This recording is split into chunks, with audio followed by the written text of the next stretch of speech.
Assalamualaikum warahmatullahi wabarakatuh. Bismillahirrahmanirrahim. Alhamdulillahirabbil alamin. Wassalatu wassalamu ala habibina wa rasulina Muhammadin wa ala alihi wa ashabihi ajmain, amma ba'du.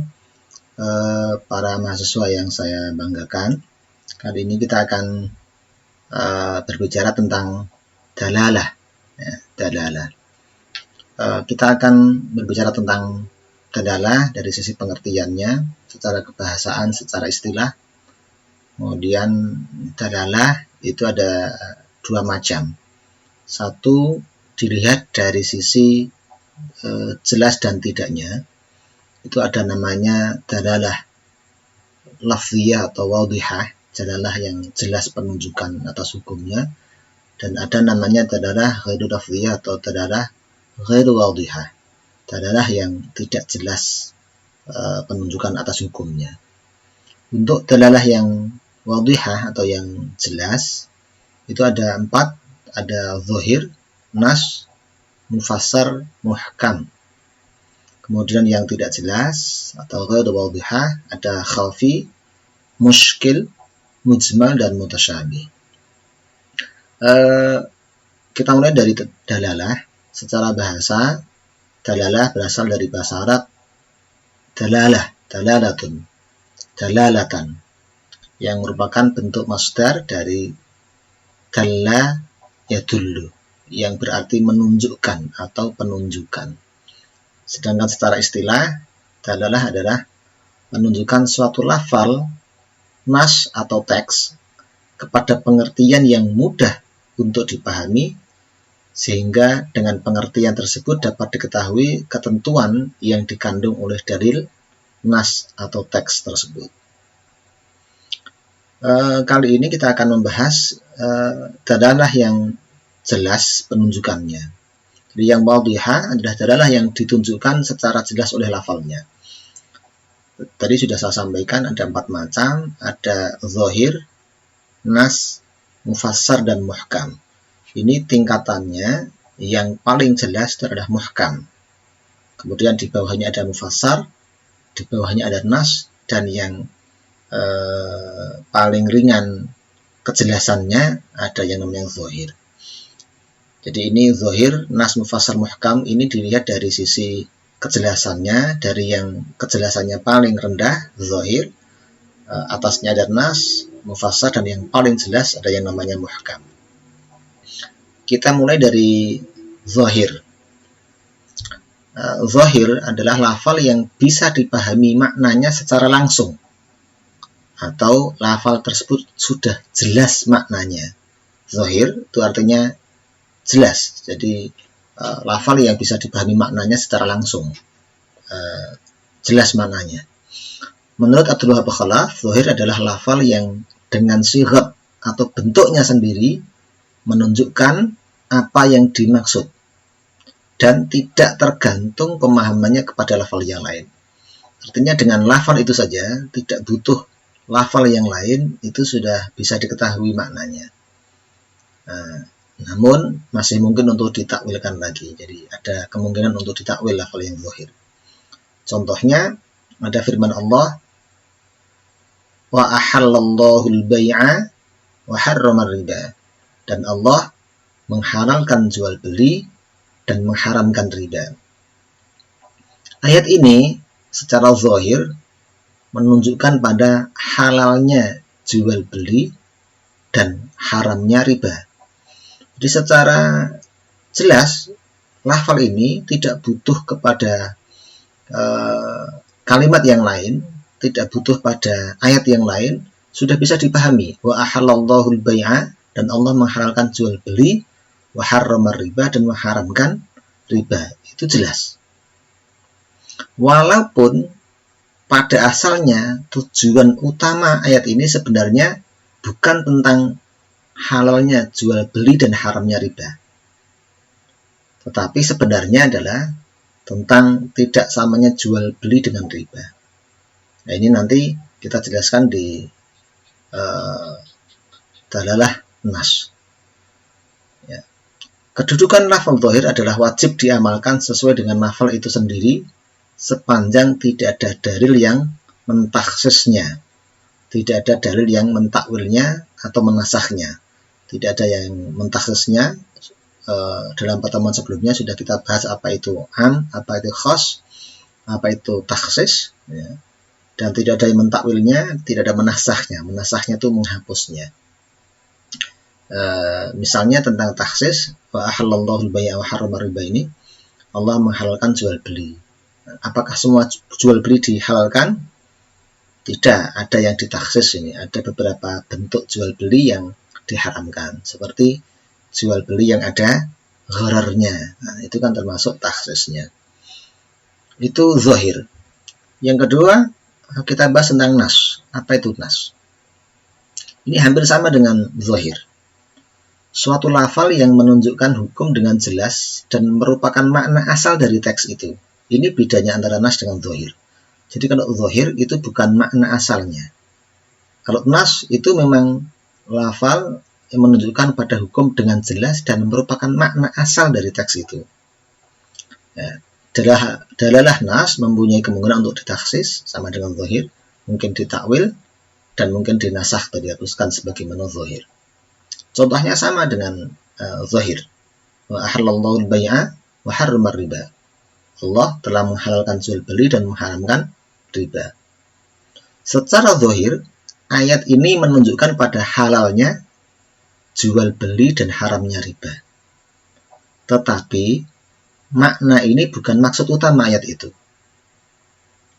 Makanya dikatakan zahir. Maksud utama ayat itu menegaskan bahwa jual beli dan riba itu berbeda. Jual beli dan riba itu tidak sama. Hal ini karena ayat itu merupakan bantahan terhadap ucapan orang Yahudi yang disebut dalam ayat sebelumnya. Jadi ayat ini lengkapnya kan ini, dzalika bi annahum qalu innamal bai'u mithlur riba wa ahallallahu al-bai'a wa harrama riba. Jadi ayat ini, dzalika bi annahum qalu, ini karena mereka mengatakan, orang-orang Yahudi mengatakan innamal bai'u mithlur riba. Jual beli itu sama dengan riba. Kemudian dibantah oleh Allah dengan ayat ini, wa ahallallahu al-bai'a wa harrama riba, dan Allah menghalalkan jual beli dan mengharamkan riba. Artinya apa? Ayat ini sebenarnya menjawab ayat ini. Jika di bagian ini orang Yahudi mengatakan jual beli sama dengan riba, maka ayat ini sebenarnya maksud utamanya ingin mengatakan jual beli tidak sama dengan riba. Ya, jual beli tidak sama dengan riba itu namanya dalalah nas. Mengapa? Karena itulah yang dimaksud dari ayat ini. Membantah ucapan orang Yahudi bahwa jual beli sama dengan riba. Jual beli itu tidak sama dengan riba. Nah, itu dalalah nasnya. Dalalah zahirnya Allah menghalalkan jual beli dan mengharamkan riba. Jadi dari ayat ini saja kita dapat dua dalalah. Ada dalalah zahir, yaitu Allah menghalalkan jual beli dan mengharamkan riba. Ada dalalah nas, bahwasanya jual beli itu tidak sama dengan riba. Ya, itu bedanya zahir dengan nas. Yang sama jelasnya, karena ini memang tentang dalalah yang penunjukan atas hukumnya jelas. Di atasnya nas ada namanya mufassar. Mufassar adalah lafal yang menunjukkan suatu hukum dengan dalalah atau penunjukan yang tegas dan jelas, sehingga penunjukan itu tidak mungkin untuk ditakwil dan ditaksis. Jadi kalau zahir dan nas tadi masih mungkin ditakwil, masih mungkin ditaksis. Tetapi dapat dinasah ketika masa Rasulullah. Misalnya ini, az-zaniyatu waz-zani fajlidu kulla wahidin minhuma mi'ata jaldah. Pezina perempuan, pezina laki-laki, deralah setiap dari keduanya dengan 100 kali dera. Kata mi'ah yang berarti 100 itu tidak bisa diartikan lain. Jadi jelas, tegas, dan tidak bisa takwilkan yang lain, karena 100 itu ya 100, tidak bisa diartikan 10, tidak bisa diartikan 1000, tidak bisa diartikan 1.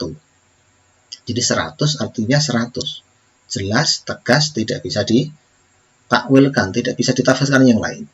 Nah, itu namanya mufassar. Hukumnya mufassar wajib diamalkan sesuai dengan lafalnya. Jadi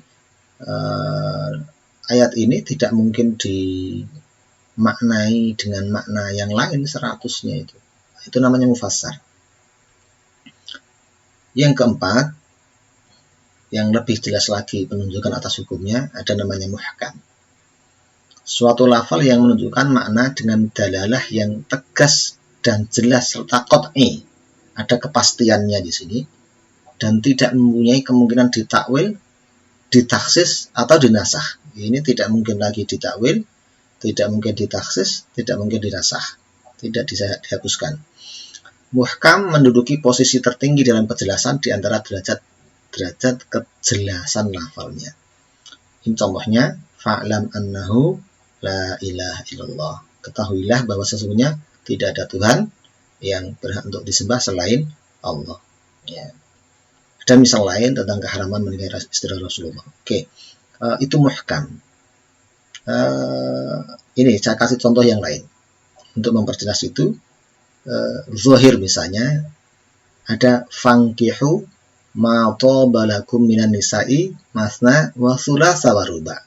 Nikahilah wanita-wanita yang baik bagi kalian 2, 3 dan 4. Makna zahirnya apa? Halalnya nikah.